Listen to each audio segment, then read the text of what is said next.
Today I'm going to give away a free t-shirt, bring you a Comic Hero Throwdown Showdown fight, bring you comics news, and reveal the books I bought this week. How y'all doing? I'm Victor, and you are watching the Comic Hero Show. Now kick that intro!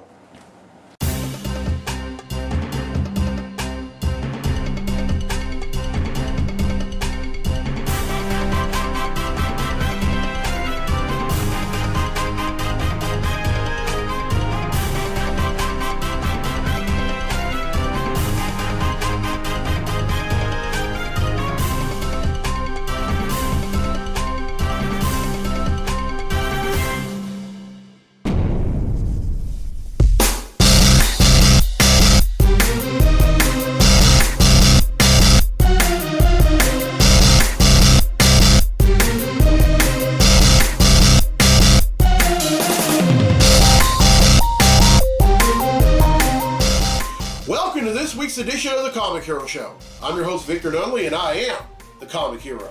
This month is Childhood Cancer Awareness Month.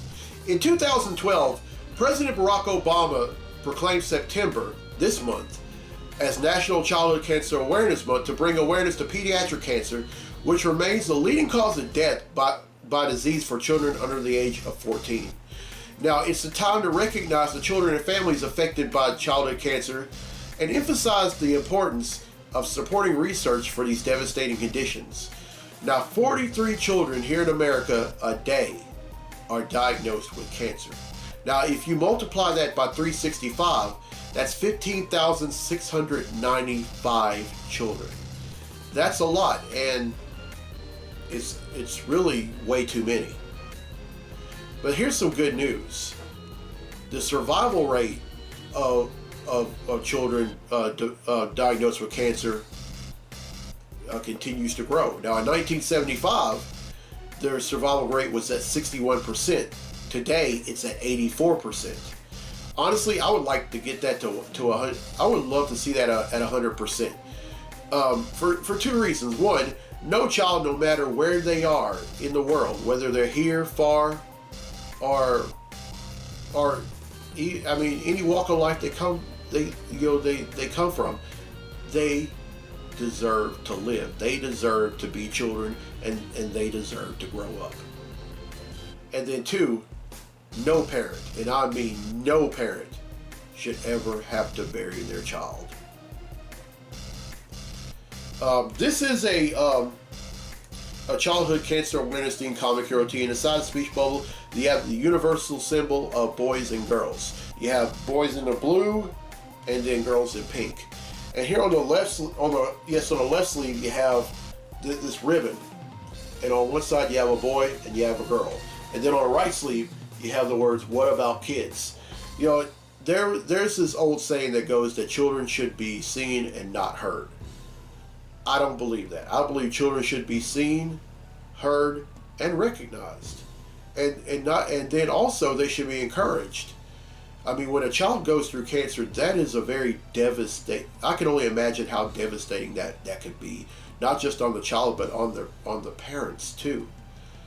And you know, we have to encourage our children, and then in this instance, we also have to encourage their parents. I personally know some folks that I grew up with who battled cancer, and they beat it, and they're living their best lives. And then I know the parents of children that have beaten cancer, and you would just look at them and look at just how, just how much fun they're having, and you would never know that they were diagnosed with cancer. And I also know some friends and then parents of children who have lost their battles, and my heart goes out to y'all. I cannot begin to imagine how hard it is to live without your child. And there just are no more words. But if you would like your very own childhood cancer awareness themed comic hero tee, they're on my website, IamTheComicHero.com, for $17. All right, it's time to give away a free t-shirt.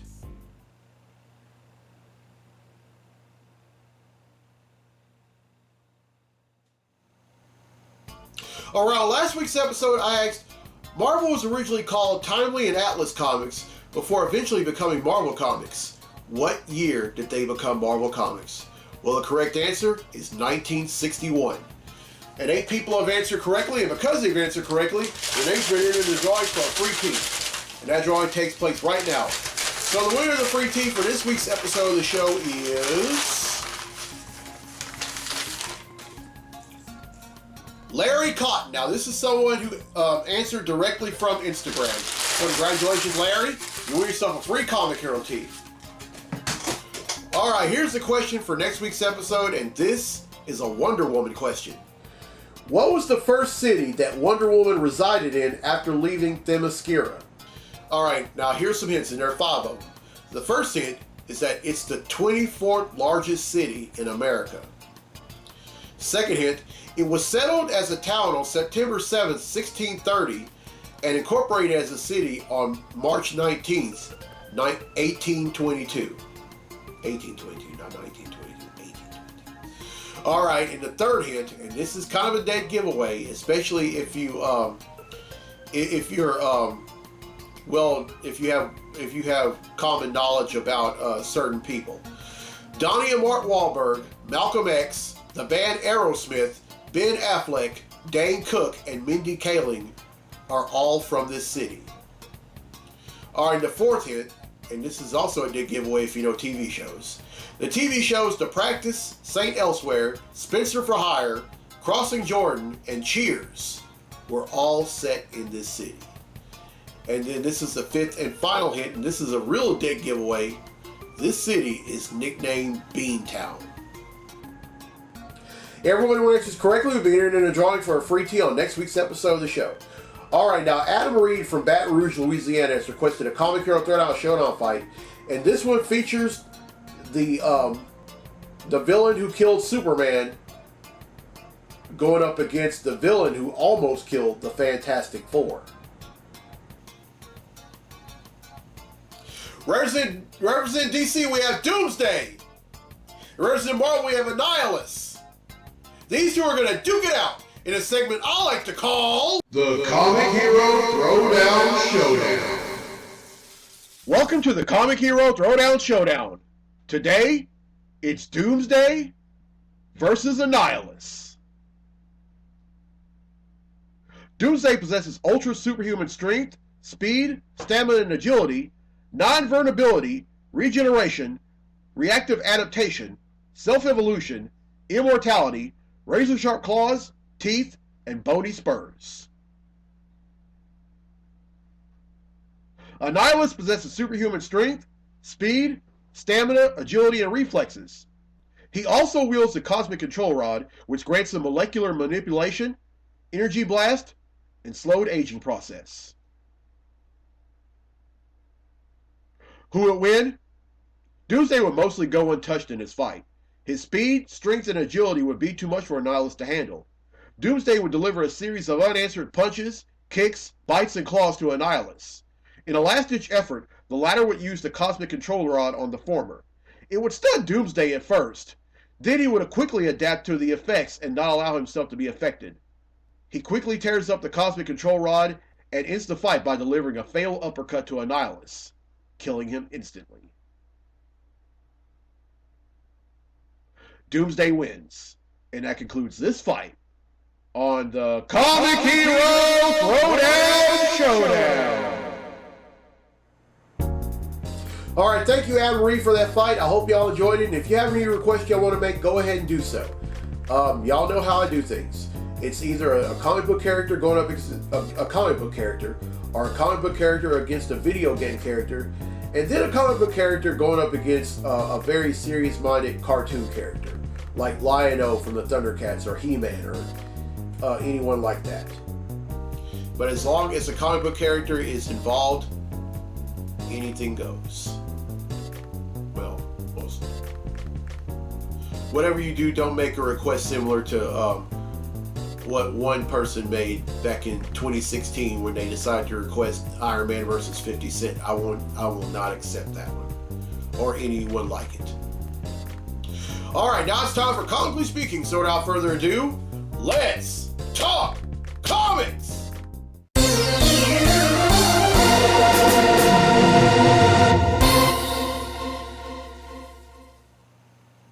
Alright, there are two things we're going to talk about in this segment of Comically Speaking, and one is Marvel and the other is DC.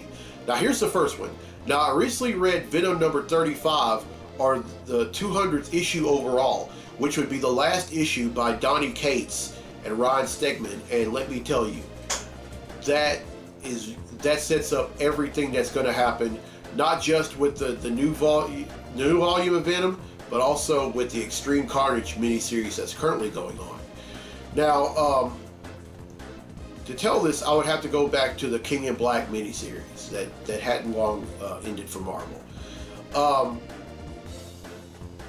Eddie Brock ended up possessing this symbiote made of light, and when he ended up getting the symbiote, when he ended up becoming one with the symbiote, he possessed, a degree of divinity. I mean, he can sense other people's thoughts. He can astrally project himself. I mean, he can do it all, and he can do all this without the Venom symbiote. And then, at a point where his son Dylan ends up getting in danger while the symbiote was watching over him, we find out that he can also possess the Venom symbiote as well.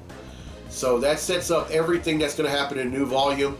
That's going to be written by Roger Ewing, with art by both Roger Ewing and Ram V, with art by Brian Hitch, and I can't wait for that. I mean, Donny Cates and Ryan Stegman really did wonders with Venom. Took Eddie Brock to a whole new level, and then King in Black. I mean, that was just the tip of the iceberg, and I can't wait for the new volume to come out later this year. All right, now the second thing, I recently got caught up with reading The Flash. Now, the current Flash, in terms of the book, is Wally West. It was Barry Allen, but then, okay, first off, I would have to go back to this miniseries called Heroes in Crisis. Now, Heroes in Crisis, it mostly took place in this, this somewhere, this place that they were in, far away from civilization. It was out in the country called Sanctuary, and that's where superheroes end up going to just to get away from it all. And for some reason, Wally ended up having this massive panic attack, and he just had to leave. And in doing so, he ran a little too fast and ended up killing quite a few heroes, including his best friend Roy Harper, aka Arsenal. And he ends up being in prison, but then he's released, and then he goes out on this cosmic adventure, and ends up somehow getting a hold of the Mobius chair. And it's a lot of stuff. And then he was one of the characters, one of the key characters in the Dark Knight's Death Metal series. And then, if that wasn't enough, after all that happened, he ends up being lost in time, which also results in Barry temporarily losing his speed. And he pretty much has a quantum leap. I mean, Wally goes through his quantum leap kind of scenario where he ends up in different timelines as different people. And then he even ends up where all this mess got started, and that was at the time where he accidentally killed all those heroes during Heroes in Crisis. And then, of all classic Flash villains, Savitar decides to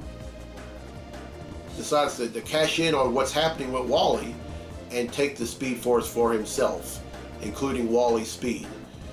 But then Wally, with the help of Barry Allen and Mr. Terrific back at the Watchtower, had decided to help Wally and to take down Savitar. And then Wally comes back, and he ends up becoming the new Flash. And Barry ends up getting his speed back, but then he's mostly now a member of the Justice League. And then also he's in the miniseries entitled Infinite Frontier, which I'm currently reading, and let me tell you, that's a great read. And then Wally reunites with his wife Linda and then their kids Irie and Jay. And then they end up having some financial troubles, and Wally goes out and looks for a job, and eventually finds one at this oil lube. But then he finds out that the oil lube was part of a chain that was owned by Mr. Terrific, whose real name is Dr. Michael Holt, by the way. And Mr. Terrific comes by and he actually fires Wally. But then he hires him over at hires him as an engineer over at his main lab in Central City, and he helps with all the scientists there. Meanwhile, one of the Flash's villains, Heatwave, finds out that he's dying from cancer. So, and at this point, Heatwave had decided to, whose real name is Mick Rory, by the way, had decided to stop being a villain. But then after he finds out that he's dying from cancer, his doctor said, hey, you try to find something fun to do. And what does he do? He ends up putting on the costume, and then he ends up burning a cancer hospital in Central City. Well, the Flash finds out about it, and he goes and he saves everyone. But then he confronts Heatwave, and he asks him, why are you doing this? And he said, because I'm dying. And then he says, look, just because you're dying doesn't mean you have to take it out on folks. This is wrong. So he ends up being arrested, but then while he's inside his prison cell, of all people, Amanda Waller shows up and invites him to become a member of the Suicide Squad. I'm really loving this. I mean, because, you know, Wally, I've always had this degree of respect for Wally West. There was always something about him that kind of sets himself apart from Barry. And really loving that, you know, he's now reunited with his wife and kids, and that he works for Mr. Terrific, and you know, I know the best is yet to come, and I can't wait to read more. Alright, that's it for Comically Speaking. So let's get to the comics I bought this week. Comic books I bought this week.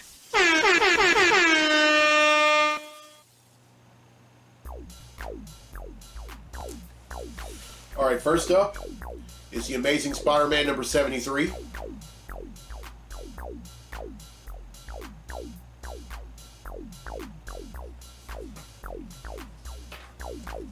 Avengers number 48.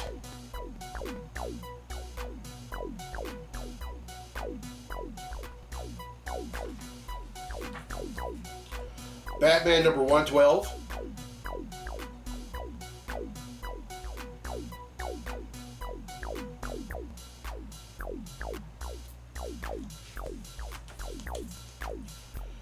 Batman Catwoman number 7.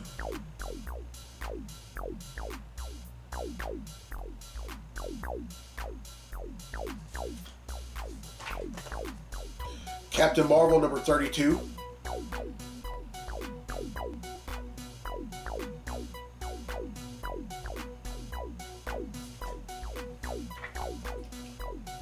Champions number 9.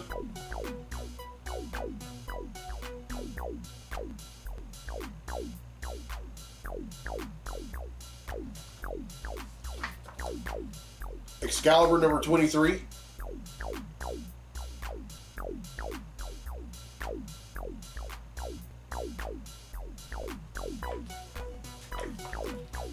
Extreme Carnage Toxin.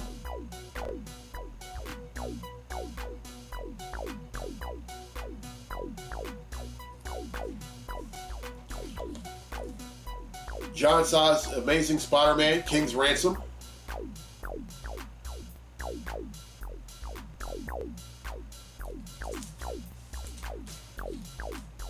John Size Amazing Spider-Man The Chameleon Conspiracy.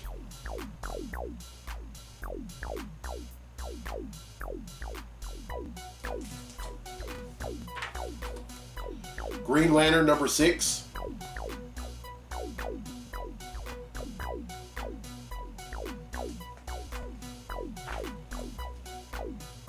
Green Lantern Annual 2021.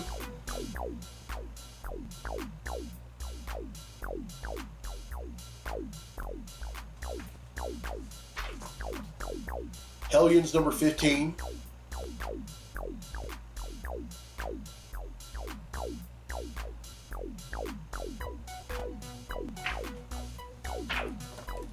Infinite Frontier number 5.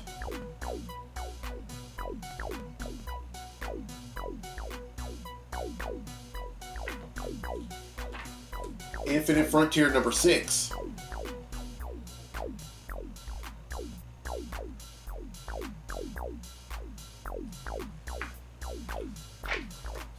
Miles Morales Spider-Man annual number 1.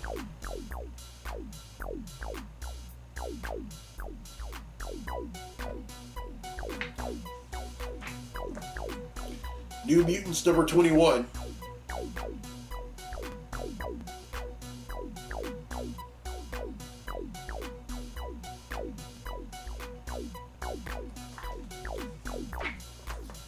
Sinister War number 4.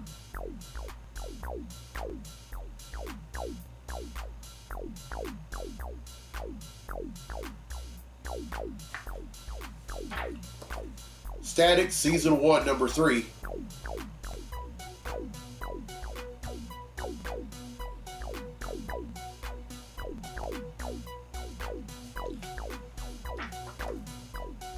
Suicide Squad number 7.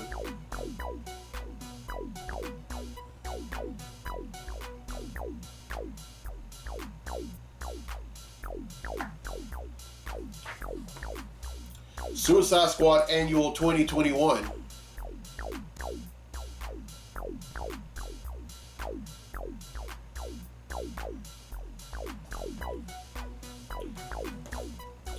Superman and the Authority number 1.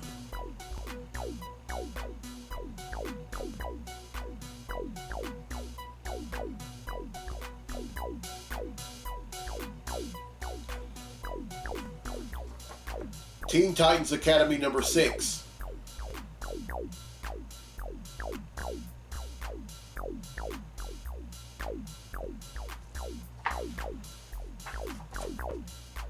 Wonder Girl number 3.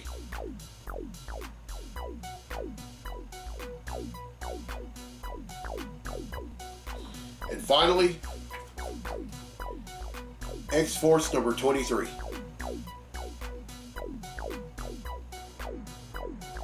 Alright, that's 25, which brings the total number of comics that I've bought since December of 1997 to 10,897.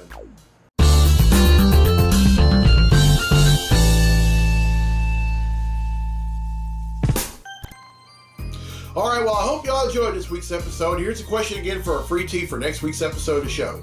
What was the first city that Wonder Woman resided in after leaving Themyscira? Now, here are the hints again. There are 5 of them. The first hint is that it's the 24th largest city in America. The second hint, it was settled as a town on September 7, 1630, and incorporated as a city on March 19, 1822. The third hint, Donnie and Mark Wahlberg, Malcolm X, the band Aerosmith, Ben Affleck, Dane Cook, and Mindy Kaling are all from this city. The fourth hint, the TV shows The Practice, Saint Elsewhere, Spencer for Hire, Crossing Jordan, and Cheers were all set in this city. And then the fifth and final hint, this city is nicknamed Beantown. Everyone who answers correctly will be entered in a drawing for a free tee on next week's episode of the show. And congratulations to Larry Cotton, who won a free tee on this week's episode. Alright, on the next episode of the show, I'm going to raise awareness of PCOS. Now, PCOS stands for Polycystic Ovarian Syndrome. And this is a disease that only women can be diagnosed with. And I personally know some women who are battling it, and have battled it for quite some time. And it's not easy for them. I mean, they go through a lot of pain, and they experience a lot of other symptoms. And I want to show some love to them. All right, now the count is at 10,897. Now, a while back, I was going to display some choices so y'all could help me design a t-shirt, but I thought it was a little too soon because I wanted to wait till I reached the 10,900 plateau. But in this instance, I'm 3 away from 10,900. I'm probably gonna, and there's no doubt that I'm gonna reach that when I get to next week's episode of the show. So I'm going to display some choices, and I'm going to give y'all the opportunity to help me decide on which. Now there are different variations of the number 11,000. Your job is to vote on which one you like the best. I've done this in years past. I've been doing this ever since I was about to reach 7,000 comics back in 2015, and I've been doing. And every time I get to this plateau, I always let y'all help me design the shirt, and that's something that I'm going to continue to do. And the shirt color, by the way, is blue. And and your task is also to help me decide on what other colors to go with this shirt. I really have fun doing this whenever I get to I get to a milestone, and I'll continue to do so. All right, I'm Victor Nolly on the Comic Hero. I'll see you next time for episode 371. So until then, be safe, be blessed, be a hero.